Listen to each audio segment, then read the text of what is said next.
Welcome to the Taproom Exclusive. I'm your host, Dean Zarbaugh. Today's show is sponsored by House of Helga. Are you a brewery looking for some vibrant, stunning artwork to slap on that freshly bottled or canned beer? Or maybe you're starting a brewery and need help coming up with a logo. If so, contact House of Helga for all your design needs.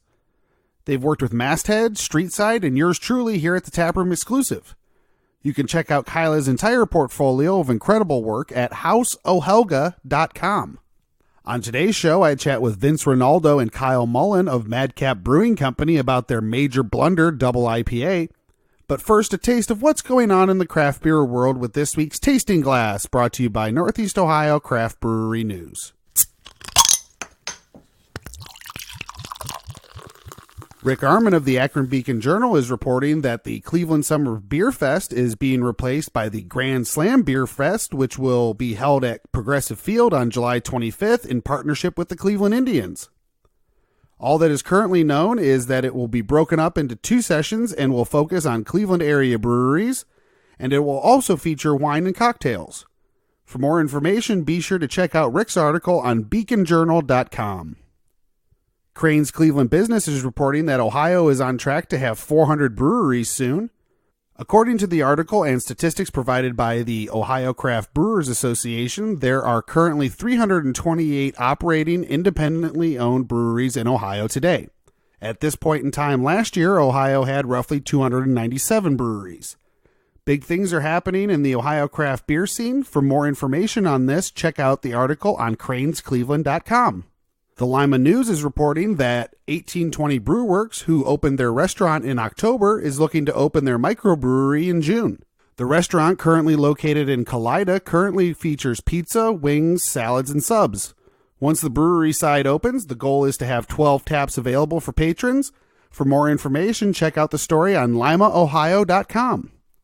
Ogrefest returns to the Brew Kettle on February 7th through February 16th. Ogrefest is a celebration of bold beers and big food fit for an ogre. The annual event promises a great lineup of high-gravity beers packed with flavor, imperial stouts, barley wines, imperial IPAs, and old ales. A great opportunity to expand your beer palate and your taste buds with their smoked dinner specials. If you're into great beers or outrageous foods, this is something you won't want to miss. For more information, visit thebrewkettle.com/Ogrefest2020. According to brewbound.com, Cincinnati's Rhinegeist Brewery, which just went to an employee stock ownership program, will be releasing some new beers in 2020. First up is Cloud Harvest, a hazy IPA, which will have 3 different varieties throughout the year, along with Wiffle, a classic wit beer, and Mathlete, a low-calorie, low-carb IPA that will release in the summer. For more information on these new beers, including which markets Rhinegeist is looking to expand into, check out the article on brewbound.com. And that's all for this week's Tasting Glass. My interview with Vince and Kyle from MadCap Brewing Company in Kent, Ohio is up next. We have moved on to the Major Blunder Double IPA. Talk a little bit about this. This is I love. As soon as I got it, I smelled it, and the smell just aroma's terrible. It's so freaking terrible. No, perfect. That's what I'm talking about. It's the best. It's really okay. Nice and bright and citrus and that was the first thing that caught my attention was the smell. Yeah, nice. Yeah, I think it's got a nice hop profile. It's your classic. Well, not classic. I guess classic sexy hops with Citra and Mosaic and a little bit of an old school touch of Cascade in this beer, but this was a Major Blunder. So lives up to the name. Yeah. So this is like one of the early beers that we brewed here by accident because I was supposed to be brewing our session IPA, Boy Blunder, and I'm real good at math. And completely messed up. Try not to cuss. But, I messed up pretty good. And we took a session IPA and made it into a double IPA. Yep. It happens. It does. It does. I was talking to Franklin Brewing Company in Elyria. They did an ESB, and they screwed up and made an Imperial ESB, which isn't really a thing. But like, I'm sure it tasted beautiful. It ended up being more popular than the ESB. Yeah, I mean, both of them are really tasty beers, but surprisingly, that Imperial ended up coming out just. Yeah, I'm sure. Happened to be one of those things that was like, oh well, okay, well we'll just do it's a 7% or 8% ESB now. That's what it is. But every once in a while, happy accidents happen. Yeah, this was a positive one. It was something that kind of pushed me to try something new. I mashed really high, which isn't something I typically did with IPA in general, and now with New England's, it's very common to mash high. So it was kind of a cool accident to see what it evolved into. But so, what was it that caused it? Was it the mashing that caused it to go in? No, I was a moron and like completely miscalculated the amount of grain I was trying. I mean, I don't know what the heck I was doing, but I'm glad it happened. Yeah, exactly. It was a cool accident. Don't look a gift horse in the mouth, right? Well, this is only the second. You haven't done this beer in a long time, too. I think it's the third time. Was it the third time? Okay. Yeah, maybe even the fourth. The first time was the accident, and then I think I probably did it one or two other times before now. So, we haven't done it that much. Nice. It seems like it's dialed in very nicely. What's the ABV on it? 8? Is it? Yeah, it's 8. 4. Something like that. Ballpark it. Yep. Yeah. It doesn't drink that. Thanks. It drinks a lot lighter than that. Thanks. It's a little deceptive in the ABV. I like that. Sometimes you get too much heat on the back. Yeah. And this is a nice like Columbus Bodie level. Thanks, man. Yeah, that's high praise if it's even remotely close to Bodie. That's because there's just it's just smooth on the back. Thanks. There's just nothing that makes it feel like it's 8.4. I can just keep drinking. Finish is really clean. Very clean. Like you said, the aroma's great. It's this is one of my favorite aromas of any of the doubles you've brewed. Yeah, thanks. Yeah, it's. I think obviously Citra and Mosaic are always arguably dummy proof to some degree, so that's perfect for me.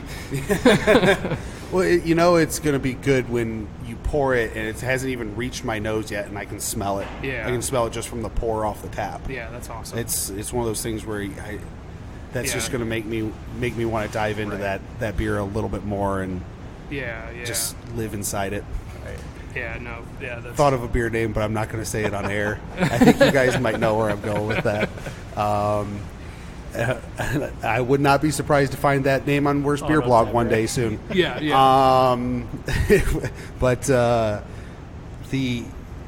it's nice to have double IPAs that really don't knock your palate clean too, because it's not sitting there where I feel like if I go to have maybe Gold Flash after this, because I want to maybe not go too high double in a row, bring it back down.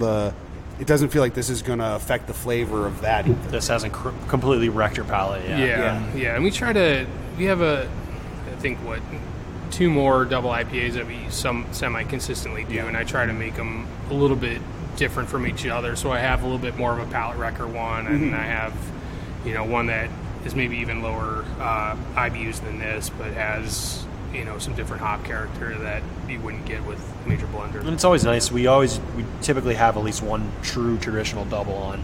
We this try is really to, the only traditional double we have on there, and it's always nice to have at least one on. Yep. We have a hazy double right now. Yeah, we have the hazy double. Have you been playing around with the hazies too? Yeah, I mean I haven't. I've tried what is I think the common practice for them, with doing a biotransformation dry hop and primary. I tried that. I'm now kind of in because like I said before with Gold Flash, it's me about reusing that yeast. So I try to get it in the sweet spot. So I finish fermentation and then I pull that yeast, dry hop, and do that. But I play around with getting low bitterness, but still adding a lot of hops and playing with different temperatures, and so it's been fun kind of seeing where that goes and seeing what kind of hops really respond to using that British strain that a lot of people are using for New England IPA. But it's been fun for me. I know, like I said before, a lot of people kind of take a crap on it, but I don't know. I think it's just an opportunity to learn, and you know, I definitely haven't mastered it yet, and who knows if that's ever going to happen. But it's just been fun. It's been kind of like the one thing I've been really playing around with lately.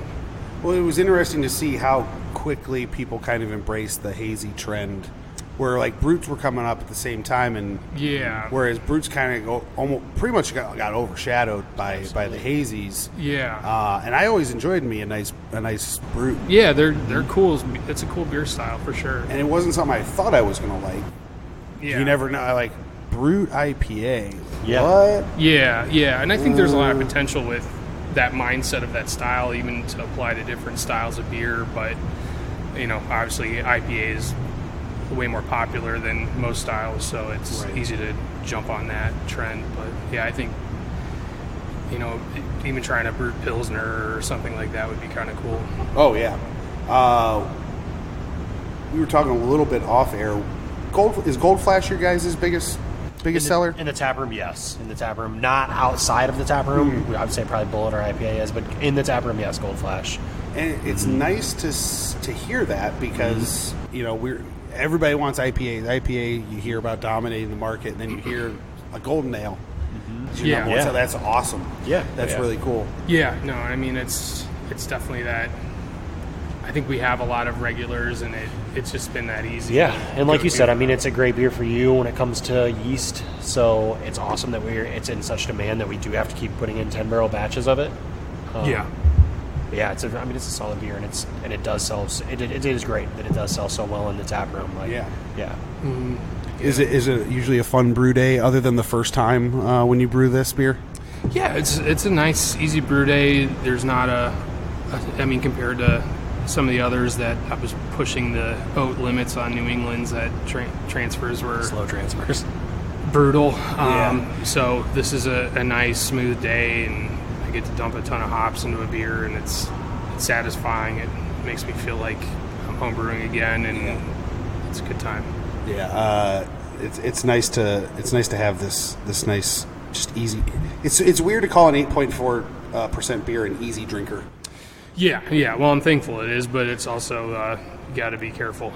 Right. I have a segment that I do on the show at the end of every series I do. It's called Between Two Hops. It's like the end of Inside the Actor Studio. It's a 10-question little questionnaire that I came up that's focused on craft beer. And you guys are both more than welcome to answer anything that you feel comfortable answering. The first question: what is your favorite style of beer to brew and to drink? I mean, I know I probably should be saying like Pilsner or something like that, but I love IPA. Like, I don't know, when Jack gave me the opportunity at Brew Kettle and I got to brew White Raja for the first time, it was like the coolest fucking thing in the world. It was just so cool. It's nice to see that them doing so well now too, and really embracing the cans and everything too. Yeah, I mean, Jack is hands down the nicest and best person I know, so I can't thank that guy enough. Yeah, Ryan, what's your favorite beer? My favorite beer to drink is a New England IPA. My favorite. I was actually surprised. I don't have a hand in brewing, but I was surprised. I always thought that like Gold Flash days would be really boring for you brew-wise, but you said that you don't mind brewing that beer. Like, I don't know why. I guess typically just because it's our lighter beer. It's nice to have a guaranteed chill day. Yeah. So I like to. I remember asking you that on a brew day, and that was something that stuck with me. Like, okay, I don't know. I just thought those would be the most boring days for you, just brewing Gold Flash. No, it's nice to know like Gold Flash. This is going to be dialed in. Yeah. I don't have to worry about too many crazy things happening. Yes. And it's nice to have a chill day for sure. No unexpected problems popping up. No. What on the opposite end of the spectrum? What's your least favorite style to brew or to drink? And not necessarily anything that's bad about it, but just maybe something that doesn't strike your fancy as well. Yeah, I mean, I don't know that I have like my least favorite. Before, when I was adding an insane amount of oats to some of the hazy beers, transfers were brutal, so I was not too stoked to brew those, but yeah, I mean, I'm excited to learn something, so I haven't quite found that beer. I mean, I know classically rye and wheat are tricky ingredients, and I try to be prepared for those days, but I think there's a lot of opportunity for me to find that new beer that I don't like to brew yet, but luckily it's always been great learning experience. I'm sure some of those hazy transfers have turned you off from I mean, some of them. Dropping anchor has been a pain sometimes, so now it's not anymore, thankfully. Yeah. You come across it every once in a while. Right. What profession other than your own would you like to attempt? Man, well, I was a graphic designer, which I'm sure there's a ton of brewers that say that, including Jack said that. I don't know. I mean, I've always been creative. I always appreciated art. I think for me, I always wish I could have been smart enough to be an engineer. Like, that always fascinates me to be able to, like, design something that is functional and works. And I think I wish I could be an engineer of some capacity, but I don't know if the brain power's there for me. Might want to like math a little bit more. Yes. Yeah. And as we can tell, I'm not that good at it. Mine would probably be the same, like software engineer. I've always liked toying around with it, but I have never done it professionally. I think it'd be really fun to do, problem solving and whatnot. Yeah, both of those are really cool. Yeah. On the opposite end of that, what profession would you not like to attempt? Man, I think anything that, like, life or death is on the line, I feel like I don't know that I could handle that pressure, and the people that can it's just incredible that they can do it. So it's not that I wouldn't want to do it because I look down on it. It's just the pressure that it would take to be successful is on another level. Understandable. Working in bars and restaurants for so long, I know I could never really work in the back of the house. Like, I have utmost respect for cooks and whatnot. I just know I couldn't do it and have no skill doing it. So I have, like I said, I have the utmost appreciation for them. I just wouldn't want to do it. Yeah, watching MasterChef, seeing how those kitchens work, I'm just like, I don't want that. No, I'm good. Please don't yell at me, Gordon Ramsay. What hurdles did you personally face, and how have you overcome them in your career? I mean, I guess just any experience that you find out what you don't know, and which is a lot. But I mean, if something breaks or you have a problem with a beer, there's an opportunity to troubleshoot it. So luckily we have a great resource of brewers in the area, and everybody's cool and is willing to help. So luckily I haven't had too many issues personally. I'm sure Ryan could speak on a different level with starting the company. But yeah, I mean, it's usually when something breaks and me not being overly mechanically inclined, it's always, okay, well, this is going to take me 10 times longer than it might somebody else, but now it's an opportunity for me to learn something, so it's usually that. Nice. I would say, like, hurdles that I had, or I guess the only hurdle really and for my job is dealing, since we're an independent distributor, since we self-distribute, right. I guess that would be the biggest thing. Try to convince people to give us a shot. I know it's kind of more of a pain for people just to order individual kegs off us. I'm not, since we're not a big time guy where we can order.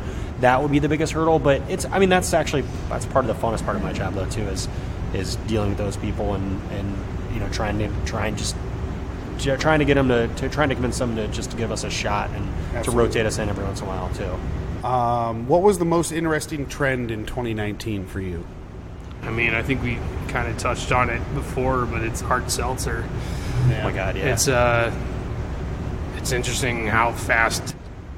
I mean, how long has LaCroix been around? And then all of a sudden, it's like, you know what? We should add some booze to this. Yeah. And, because mine's going to be the same as yours too. Because Vince and I would text each other throughout the summer when it was any beer meme or hard seltzer meme would pop up. Yeah. And we weren't, crapping on it. We were kind of amazed, like, how well it was doing, though, too. Like, talking to people around here, talking to craft bottle shops, where they said that their biggest seller, even more so than domestic beers, was hard seltzers. Like, that was mind blowing. At work, my number one seller now is White Claw variety packs. Oh, I bet. I think last year we did, I want to say, just White Claw variety, or like the as a seltzer category, like $1.3 billion as like it was what the industry did last year. That's I think IPAs and craft were like 1.5. So that's insane. From Bottles 101 said the same thing. He said that it had surpassed all the other domestics they had. Granted, those are attacking each other, so it was selling more than Miller Lite. Right.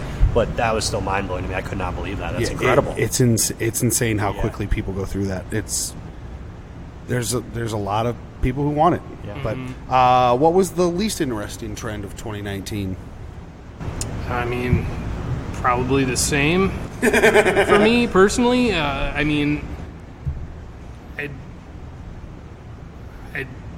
for me, alcohol is kind of a weird thing where I appreciate beer. It's not about the alcohol. So Correct.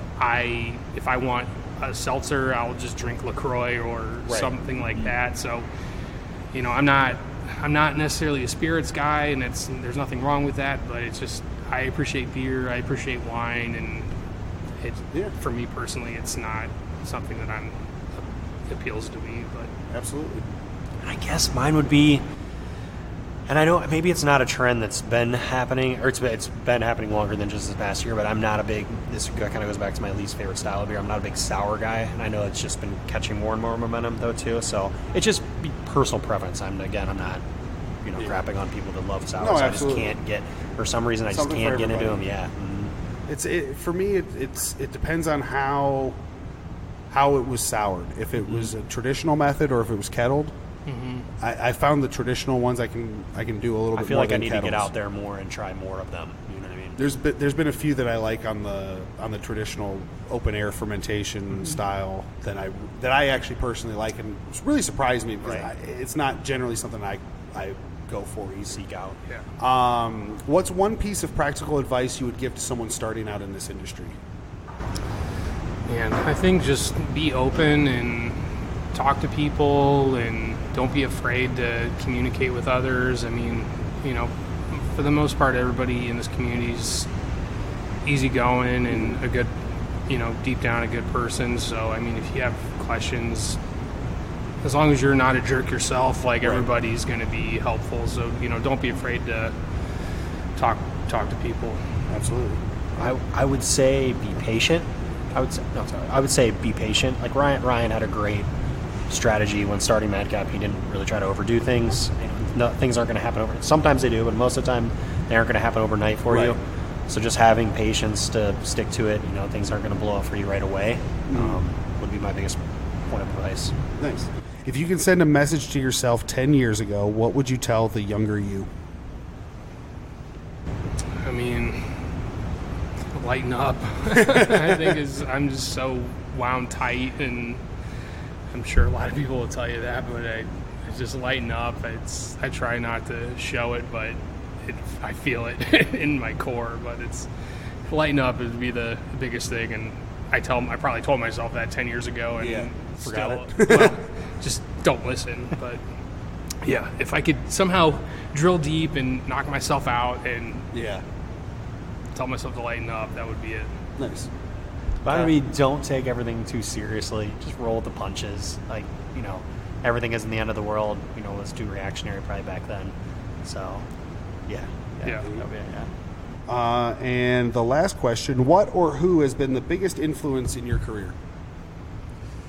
Man, I mean, it's a combo of, my wife and Jack and the Homebrew Club of Akron Size. It's just such a supportive and great network of people, and the friends that I have during that time is just, it's just been great to kind of have that core group of people to be there for you and help. And it's those who I'd say has been the biggest. I would say, I'm going to piggyback and do a lot of different people. Ryan had a big help to me, obviously giving me the opportunity here. My wife being so encouraging. Early jobs that I had just in the service industry. I worked at the Winking Lizard for a long time, so just the Winking Lizard as an organization, John Lane, those guys were awesome and amazing. I wouldn't have gotten a start in craft beer without them. So, probably all those factors combined. Yeah. Very cool. Anything else about MadCap that you guys want to get out before we head out? Man, just come out, play some pinball, have a beer, have some fun. That's That's what we're about. Absolutely. Thank you guys so much for your time. Enjoy the rest of your day, and tune in next time for another all-new episode of the Taproom Exclusive. Yeah, thank you. Thank you.